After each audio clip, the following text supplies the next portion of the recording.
Hello everyone, Jose Ojoy Fish Keeping. Why did I title this video Against All Odds? Where basically there's so much stuff said about discus, a lot of myths in my opinion.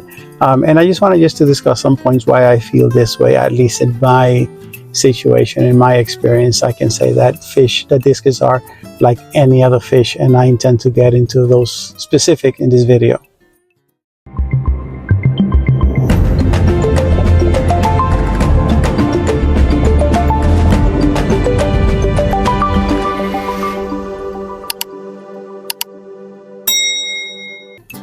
This is my 120-gallon discus tank. Most of the time I do keep most of my aquariums a little bit on the overstock size. So this is probably about 16 of them, and most of them are fairly large. And I have a few, I think the 4 babies that are about, you see the hole in the head in this one here, which is improving. This is a breeding pair that it seems that this blue diamond, every time he starts breeding, the stress of breeding in a community aquarium seems to bring hexamida, which I covered in another previous video. But the yellow coloring in the water there is just that they're under treatment at this point in time. I want to just tell you a little bit about Discus Madness, which is where I get 99% of my discus for their reputation, their quality, and so on. I am not sponsored by Discus Madness. I just like their fish, like their products, and I continue to keep going back there. What I'm about to show you, it's information provided to me by them. The process that they follow at their store, keeping in mind that they have over 400 tanks, I think 427 to be exact, and keep a large amount of discus. Most of the time, since they are a commercial facility, the amount of discus that they will keep per tank at a store, it's not the same that we would generally do. They do water changes about 80% every single day, and I just ask them some information about their processes and so on, and which I will explain to you in a second here. Discus Madness is located in Union, New Jersey. By far, any walk-in store that it's accessible to me, this is by far has no comparison to the quality of discus that they keep. Again, I am not being paid or have any benefits for saying good word about the store. I just love what I find there every time that I go there, and that's why I am a loyal customer to them. I asked about some of the processes and some of the equipment that they keep, and this particular blue tank here, I asked them what it was, and they sent me this information.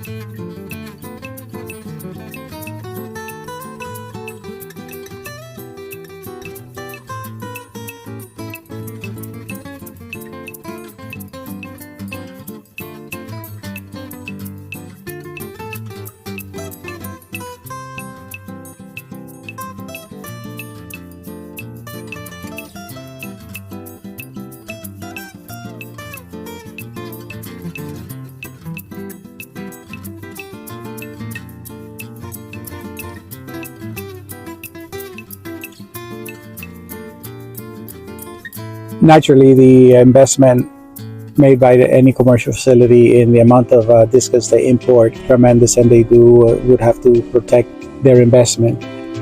The hexamida hole in the head in this discus that was breeding, it's beginning to close. You don't see the red area inside, so it's closing with about 3 or 4 days of treatment at this point. As I was saying before, the amount of investment is huge, and they obviously have to protect their fish, hundreds and hundreds of fish they get with every shipment. So it is in their best interest to protect the fish. They go through their own quarantining process, and so that's a commercial facility. Now, going back to the theme of this video, as a hobbyist, as a fish keeper, obviously my methods at home will be very different than a commercial facility. Now, one of the reasons why I say against a lot is these particular 3-1 are in quarantine right now, and my 120-gallon here, I can tell you that frequently these guys are breeding all the time, sometimes 3 pairs at the same time. And as I've said many times before, I do not adjust any parameters on my tanks for the discus. I go through a normal acclimation process, which I have shown before, floating, adding water slowly, and so on. If you notice, this particular orange one had laid eggs on the heater there. Now notice to the right that other large orange one also laid eggs with a blue one. This one that is in the screen right now is the partner to the ones on the corner over there. But if you notice that these two are a pair, they pair their own. I don't breed for profit. If they pair up, they pair up. I sometimes try to save some of them or separate them. But the one on the right, they're pretty close to each other, and you notice that this large one just goes and finishes all of the eggs in one shot on the bigger one.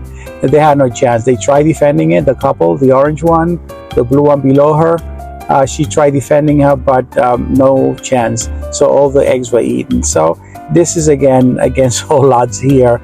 So they do have multiple. There was another couple on the other side of the tank that was also laying eggs. So those eggs were gone. They was too close for comfort for her, and she just finished all of the eggs. Sometimes I separate them and let them have babies. Most of the times they wind up pairing and laying eggs in the tank, and they come to the wiggler stage as soon as you start free swimming. No matter how much protecting they do in a community tank, they are going to be become a food source for the others.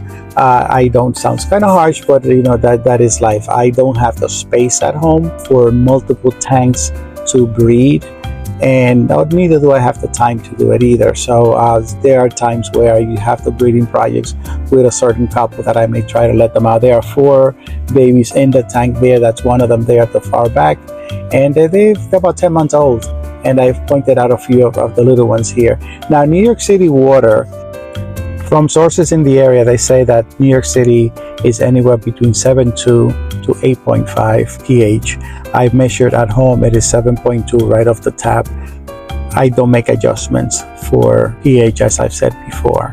DGA, or degree of general hardness, is a measure of calcium and magnesium, versus KH is a measure of carbonate and bicarbonate in water. The hardness of New York City water is considered to be moderately hard, on average of 65 ppm. Generally, freshwater fish are in the range of general hardness of 4 to 8 or 70 to 140 ppm. Generally, to breed discus is said to be for GH of 3 or 50 ppm or lower. New York City on average is about 65. Discus like KH of about 0 to 3 or 0 to 50 ppm. For New York City, average is about 27, higher or lower in some places. Honestly, in my situation at my home, my fish, I never really care about the KH, GH, or any other water parameters as they've come off the tap. I don't make any adjustments, as I said multiple times before. I do use a dechlorinator. That's the only thing that I add to the tap water. I do have the testing kits at home for these parameters. I will test them for the purpose of this video, and I will post them on screen, but I do not make any changes, which goes further to the theme of against all odds for this video. Keeping in mind that wild discus, from the point of collections to the middle person, to the exporter, to the distributor here and wherever you are, and then finally to the fish stores and to your home. The fish has gone through a lot of changes, and the water parameters and the water conditions by far are not where they are at their original place. Okay, they have been acclimated over time, over weeks, maybe months, wherever they came originally from. Other places where I have gotten discus in the past, just in the middle there, I'm sorry to digress a little bit, those are quarries that have been very active breeding, just past them on the screen there. So there's 2 males chasing a female, carrying eggs. Another place where I often frequent for other general fish and occasionally discus. They don't have such a great variety as Discus Madness, but sometimes I may find one that really strikes me, and I said, oh, take it home. Now I asked them, what kind of waters do you keep it in?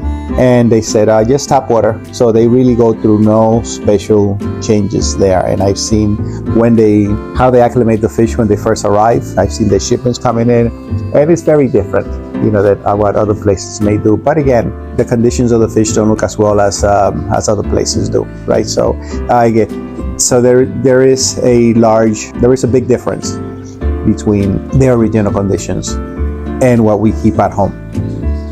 Other information that you hear and find is you have to use RO water or reverse osmosis water. If you don't know what that is, special filtering they will certainly filter many minerals out, and or you have to do daily water changes and etc. In my condition, again, as I said, right out of the tap, I do believe I do water changes once a week, 80%. All my tanks, the discus and other fish, I've had no issues with those kind of water changes.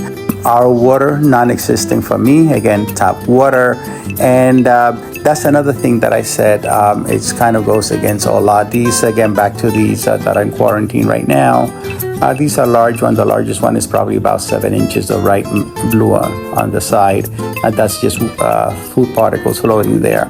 So again, water changes, I do 80%. So just to kind of wrap up a little bit, this video is going on a little bit too long. So the reason why I said against OLAD is that I must be doing something really wrong if I go according to a most expert, quote unquote expert would say. In my own field, some people say, oh, you're an expert. I say, well, that's a dirty word, because if you don't get something, or if you just happen that it doesn't work, then what kind of an expert are you? So I hate the word expert.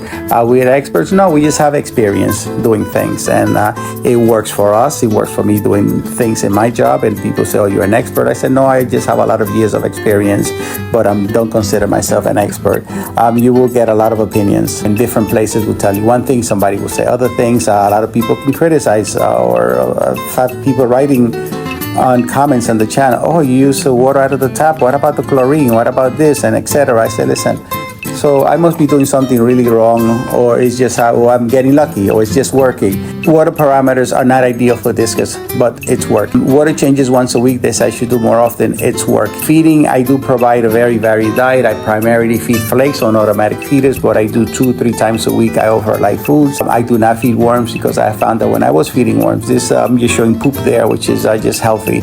Although I am trying medicating the tank, there's no white poop, just the hexameter that I saw that is strictly directly related to every time this particular blue diamond male breeds their eggs on the middle of the screen there. Those are Corridora's eggs. So every time it brings definitely the stress of protecting those eggs and protecting those fries. It definitely brings a hexameter onto these fish. I've noticed it multiple times.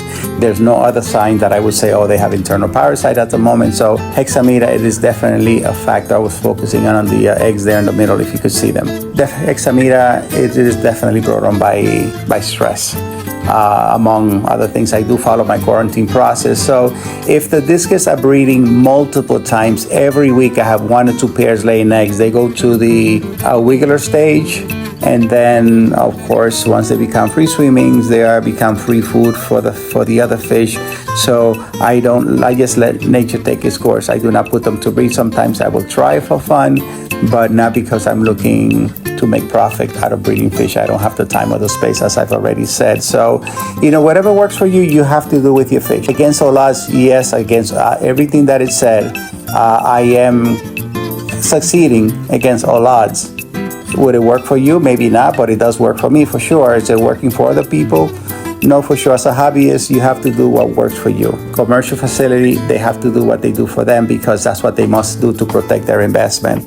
But enjoy your hobby. Do whatever works for you. Don't listen too much to the experts, because experts will say one thing, or they will say, oh, I do not quarantine because of whatever. If you don't quarantine, that's your choice. My choice is to quarantine and protect my investment. Not an investment whether it's going to grow money-wise, but it's my investment for my hobby and my joy. And again, just enjoy the joy of fish keeping. Thank you so much for listening, and I hope that you do try this beautiful and magnificent fish. They are lovely, and I treat them like any other fish, and they'll do fine for you.